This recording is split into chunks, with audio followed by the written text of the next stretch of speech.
سورہ کوثر۔ سورہ کوثر کا تعارف، مقام نزول۔ علامہ علی بن محمد خازن رحمۃ اللہ تعالی علیہ فرماتے ہیں سورہ کوثر جمہور مفسرین کے نزدیک مکیہ ہے اور بعض مفسرین کے نزدیک مدنیہ ہے۔ آیات، کلمات اور حروف کی تعداد، اس صورت میں 1 رکوع، 3 آیتیں، 10 کلمے اور 42 حروف ہیں۔ کوثر نام رکھنے کی وجہ، کوثر سے دنیا اور آخرت کی بے شمار خوبیاں مراد ہیں اور جنت کی ایک نہر کا نام بھی کوثر ہے۔ اس سورت کی پہلی آیت میں یہ لفظ موجود ہے، اس مناسبت سے اسے سورہ کوثر کہتے ہیں۔ سورہ کوثر کے مضامین،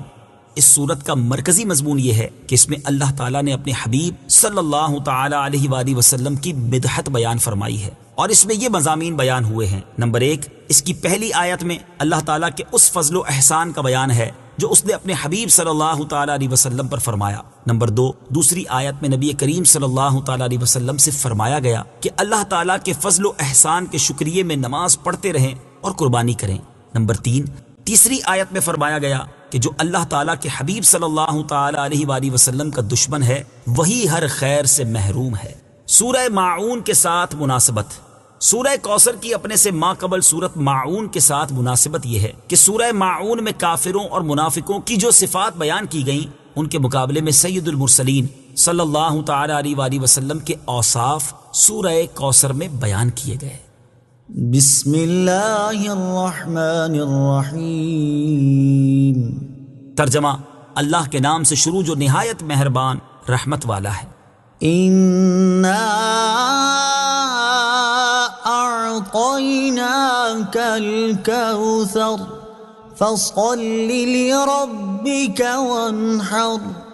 إن شانئك هو الأبتر۔ ترجمہ، اے محبوب، بے شک ہم نے تمہیں بے شمار خوبیاں عطا فرمائیں تو تم اپنے رب کے لیے نماز پڑھو اور قربانی کرو، بے شک تمہارا دشمن ہی ہر بھلائی سے محروم ہے۔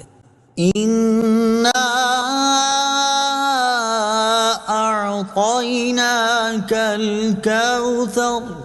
اے محبوب، بے شک ہم نے تمہیں بے شمار خوبیاں عطا فرمائیں۔ تفسیر صراط الجنان میں ہے، کوثر کی تفسیر میں مفسرین کے مختلف اقوال ہیں، ان سب اقوال کا خلاصہ یہ ہے کہ اے محبوب، بے شک ہم نے تمہیں بے شمار خوبیاں عطا فرمائیں اور کثیر فضائل عنایت کر کے تمہیں تمام مخلوق پر افضل کیا، آپ کو حسن ظاہر بھی دیا، حسن باطن بھی عطا کیا، نسب عالی بھی، نبوت بھی، کتاب بھی، حکمت بھی، علم بھی، شفاعت بھی، حوض کوثر بھی، مقام محمود بھی، امت کی کثرت بھی، دین کے دشمنوں پر غلبہ بھی، فتوحات کی کثرت بھی، اور بے شمار نعمتیں اور فضیلتیں عطا کی جن کی انتہا نہیں۔ آیت إِنَّا أَعْطَيْنَاكَ الْكَوْثَرَ سے حاصل ہونے والی معلومات، اس سے 5 باتیں معلوم ہوئیں۔ نمبر 1، اللہ تعالیٰ نے اپنے حبیب صلی اللہ تعالی علیہ وآلہ وسلم کو کوثر عطا کر دی ہے، کیونکہ یہاں یہ نہیں فرمایا گیا کہ ہم آپ کو کوثر عطا کریں گے، بلکہ یہ فرمایا کہ بے شک ہم نے آپ کو کوثر عطا کر دی۔ نمبر 2، اللہ تعالیٰ کی اپنے حبیب صلی اللہ تعالی علیہ وآلہ وسلم پر یہ عطا ان کے نبی اور رسول ہونے کی وجہ سے نہیں، بلکہ آپ علیہ الصلوۃ والسلام کی ذات کی وجہ سے ہے، جو شان محبوبیت کی صورت ہے، کیونکہ یہاں یہ فرمایا أَعْطَيْنَاكَ، ہم نے آپ کو عطا فرمائی، یہ نہیں فرمایا کہ اعطینا الرسول یا اعطینا النبی۔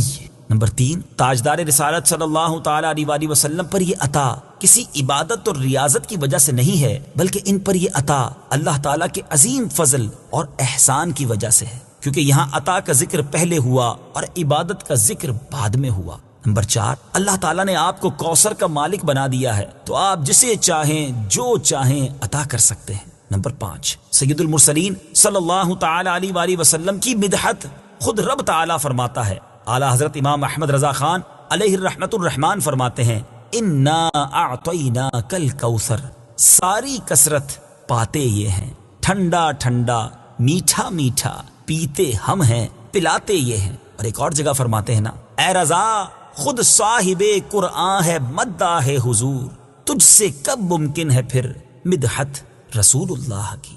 فَصَلِّ لِرَبِّكَ وَانْحَرْ،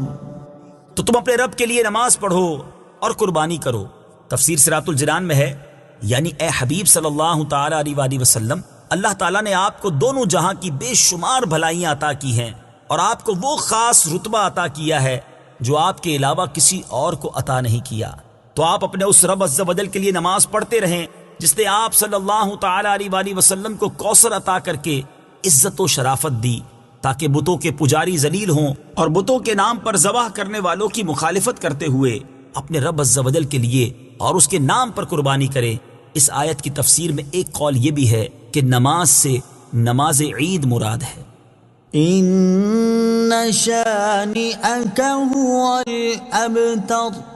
بے شک تمہارا دشمن ہی ہر بھلائی سے محروم ہے۔ تفسیر صراط الجنان میں ہے۔ شان نزول، جب سید المرسلین صلی اللہ تعالی علیہ وآلہ وسلم کے فرزند حضرت قاسم کا وصال ہوا تو کفار نے آپ کو ابتر یعنی نسل ختم ہو جانے والا کہا، اور یہ کہا کہ اب ان کی نسل نہیں رہی، ان کے بعد اب ان کا ذکر بھی نہ رہے گا اور یہ سب چرچا ختم ہو جائے گا۔ اس پر یہ سورہ کریمہ نازل ہوئی اور اللہ تعالیٰ نے ان کفار کا بالغ رد فرمایا، اور اس آیت میں ارشاد فرمایا کہ اے حبیب صلی اللہ تعالی علیہ وآلہ وسلم، بے شک تمہارا دشمن ہی ہر بھلائی سے محروم ہے، نہ کہ آپ، کیونکہ آپ کا سلسلہ قیامت تک جاری رہے گا، آپ کی اولاد میں بھی کثرت ہوگی اور آپ کی پیروی کرنے والوں سے دنیا بھر جائے گی۔ آپ کا ذکر ممبروں پر بلند ہوگا، قیامت تک پیدا ہونے والے عالم اور واعظ اللہ تعالیٰ کے ذکر کے ساتھ آپ کا ذکر کرتے رہیں گے، اور آخرت میں آپ کے لیے وہ کچھ ہے جس کا کوئی وصف بیان ہی نہیں کر سکتا۔ تو جس کی یہ شان ہے وہ ابتر کہاں ہوا، بے نام و نشان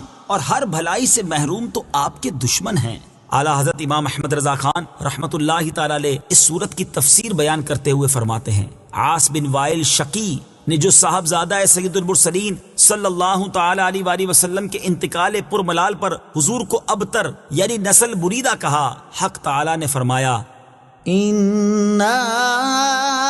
اعطیناک الکوثر، بے شک ہم نے تمہیں خیر کثیر عطا فرمائی، کہ اولاد سے نام چلنے کو تمہاری رفعت ذکر سے کیا نسبت، کروڑوں صاحب اولاد گزرے جن کا نام تک کوئی نہیں جانتا، اور تمہاری ثنا کا ڈنکا تو قیامت تک اکناف عالم اور اطراف جہاں میں بجے گا، اور تمہارے نام نامی کا خطبہ ہمیشہ ہمیشہ اطباق فلک آفاق زمین میں پڑھا جائے گا۔ پھر اولاد بھی تمہیں وہ نفیس و طیب عطا ہوگی جن کی بقا سے بقائے عالم مربوط رہے گی۔ اس کے سوا تمام مسلمان تمہارے بال بچے ہیں، اور تم سب مہربان ان کے لیے کوئی نہیں، بلکہ حقیقت کار کو نظر کیجئے تو تمام عالم تمہاری اولاد مانوی ہے، کہ تم نہ ہوتے تو کچھ بھی نہ ہوتا، اور تمہارے ہی نور سے سب کی آفرینش ہوئی۔ اسی لیے جب ابو البشر آدم تمہیں یاد کرتے تو یوں کہتے، یا ابنی صورتن و ابایا معنن، اے ظاہر میں میرے بیٹے اور حقیقت میں میرے باپ۔ پھر آخرت میں جو تمہیں ملنا ہے اس کا حال تو خدا ہی جانے، جب اس کی یہ عنایت بے غایت تم پر مبذول ہو تو تم ان اشقیاء کی زبان درازی پر کیوں ملول ہو، بلکہ فصل لربک وانحر، رب کے شکرانے میں اس کے لیے نماز پڑھو اور قربانی کرو۔ ان شانئک هو الابتر،